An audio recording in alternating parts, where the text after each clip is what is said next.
Tulsi has some unique chemistry.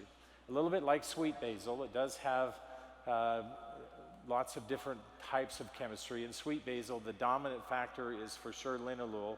In this case, it's not dominant eugenol, which is a phenol, nor is it dominant in its sesquiterpenes. They each exist in a very close range with one another, and those three compounds make up as much as 80 to 90% of the chemistry. And so it's really significant, the impact that they have. So I want to talk with you a little bit about why I believe this oil is valuable to us. Now, different than sweet basil, this oil is meant to be used aromatically, and it's meant to be used topically, not internally. And it's okay, because I don't believe that we need to use this oil internally, especially when we look at the type of chemistry that we're going to go through here. Now, remember earlier, I said that in terms of our health, essential oils support the body in two significant ways, which you will learn more about in the future. One is controlling expression. How does it help us to control so we have appropriate expression?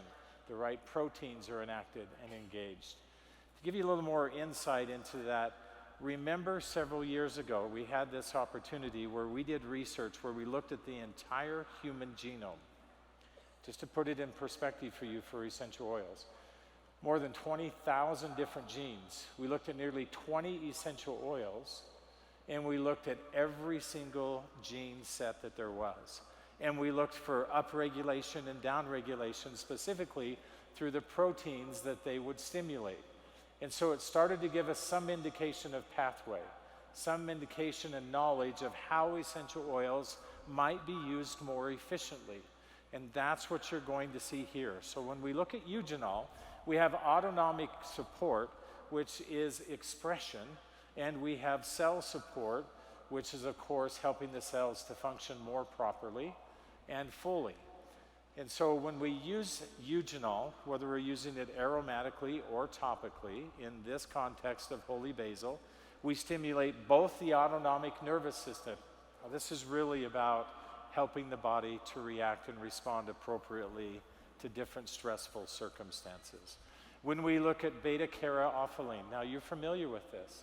This is what we see with copaiba or copaiba, for those of you who are our Brazilian friends. This is the main constituent that we have talked about in depth. And here we have the same response. We stimulate autonomic support, relaxation, helping the body to manage stress more appropriately, and cell support.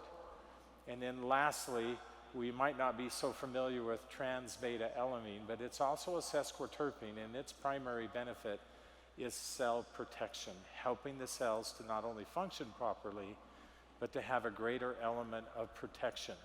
Now, the reason why essential oils can have those kinds of outcomes, and this, although specific to holy basil, the reason why we see those kinds of outcomes is because of the chemistry that we see within the essential oil. And remember, we've talked about this multiple times. It's not singular. It's not just because of these three compounds that I've highlighted.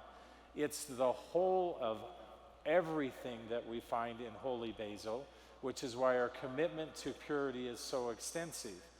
And what we've learned is that holy basil is adaptogenic. And in fact, many of the essential oils that we provide, this is only a few, is adaptogenic. So when we look at frankincense, we all know frankincense as being supportive of cell function. We use it for a variety of reasons, but that's largely how we talk about frankincense. When we look at lavender, we know that it's calming, it's soothing. It helps our body to react and manage stress more appropriately. And when we look at copaiba, its interaction with the endocannabinoid system, which you're very familiar with, and its direct pathways within that system make it extremely powerful. I love holy basil because it does all three of those.